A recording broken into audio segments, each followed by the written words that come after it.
తాకట్లో ఉన్న బంగారాన్ని విడిపించి ఆ రోజున మార్కెట్ ధర కట్టి మిగిలిన డబ్బును మీకు అందిస్తుంది కొమ్మూరి గోల్డ్.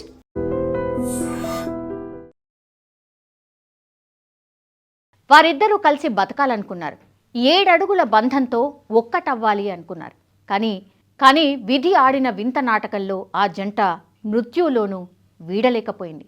కళ్ల ముందే భర్త చావు బతుకుల్లో కొట్టుమిట్టాడుతుంటే చూడలేకపోయింది ఆ ఇల్లాలు. ఆయన లేని లోకంలో తను ఉండలేను అంటూ తనువు చాలించింది. చివరికి విధి వెక్కిరించిందో ఏమో తెలియదు, కానీ భార్య వెళ్ళిన 6 రోజులకే ఆ భర్త కూడా కన్నుమూశాడు. ఏడాది తిరక్క ముందే ఆ పచ్చని సంసారంలో మృత్యు చిచ్చుపోసింది అని చెప్పొచ్చు. గోదావరి ఖనిలో జరిగింది ఈ సంఘటన. కేవలం ఒకే వారంలో ఇలా భార్యాభర్తలు ఇద్దరు మరణించడం అందరినీ కలిసివేస్తోంది. ఒకసారి వివరాల్లోకి వెళ్దాం. మంచిర్యాల జిల్లా తాండూరు మండలం చంద్రపల్లి గ్రామానికి చెందినటువంటి కంబాల నరేష్ కేవలం 34 సంవత్సరాలు సింగరేణిలో ఉద్యోగం చేస్తూ ఉన్నాడు. ఇతనికి 14 నెలల క్రితం గొల్లపల్లికి చెందినటువంటి మమత, ఆమెకు కేవలం 29 సంవత్సరాలు మాత్రమే.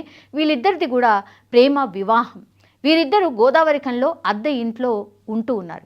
ఈ నెల 16వ తేదీన శివరాత్రి పూజలు ముగించుకుని ఇంటికి వచ్చిన నరేష్ మరుసటి రోజు నిద్రమత్తులో మొదటి అంతస్తు మెట్ల పైనుంచి ప్రమాదవశాత్తు కింద పడిపోయాడు. తలకు తీవ్ర గాయమైంది. దీంతో చికిత్స కోసం అతన్ని కరీంనగర్ ఆసుపత్రికి తరలించారు.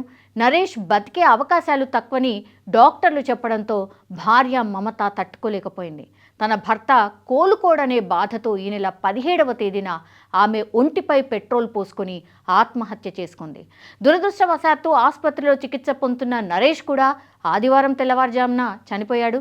పెళ్లైన ఏడాదికే ఇద్దరు చనిపోవడంతో 2 కుటుంబాల్లో తీరని శోకం మిగిలిందని చెప్పొచ్చు. మరోవైపు మమత తండ్రి ఫిర్యాదు మేరకు నరేష్ కుటుంబ సభ్యులపై కరీంనగర్ రూరల్ పోలీసులు కేసు నమోదు చేశారు.